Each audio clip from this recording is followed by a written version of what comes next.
The farm has evolved over time, and just like many in the areas and our community, and primarily corn and soybeans now. And most of the, well, all my beans are seed beans, and corn is mostly going for local feed or goes to the ethanol plant, some for export. But that's evolved from non-GM in both. And then before that, we had a lot of vegetables with Del Monte, and that goes back as long as I can remember.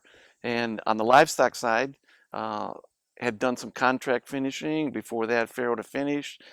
Before that, fed a lot of cattle. I grew up with a livestock operation, if you will, learning to spread manure and bed sheds on Saturdays. And livestock's always been a part of our operation until just the most recent years.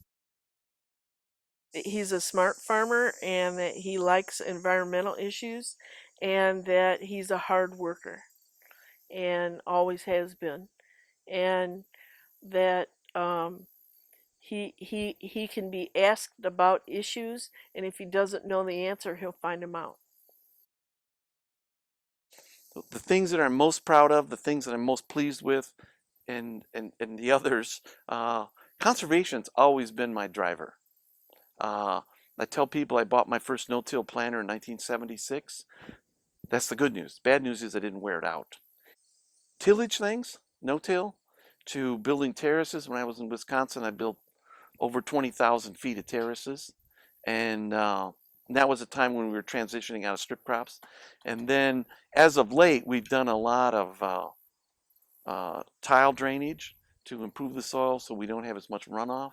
And within the last 10 years, I'd sold some land for a sow center as a co-op.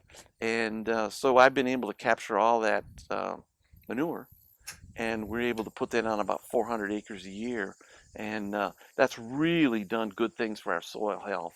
And so I'm really excited about the conservation. That's probably driven me as much as anything. And I think about the farmers and the peers and the mentors that I know in DeKalb County, especially from Eldon Gould, Alan Aves, Tracy Jones. I mean, you could go on and on. Fenster makers, Huffelins. Those are all men and families that just have a strong agricultural tradition and ag leadership. And it's really humbling to be a part of that association, that part of that peer group. Everybody has a story, and some are more interesting than others, but almost everybody has something to teach the rest of us. And we just have to slow down enough to listen.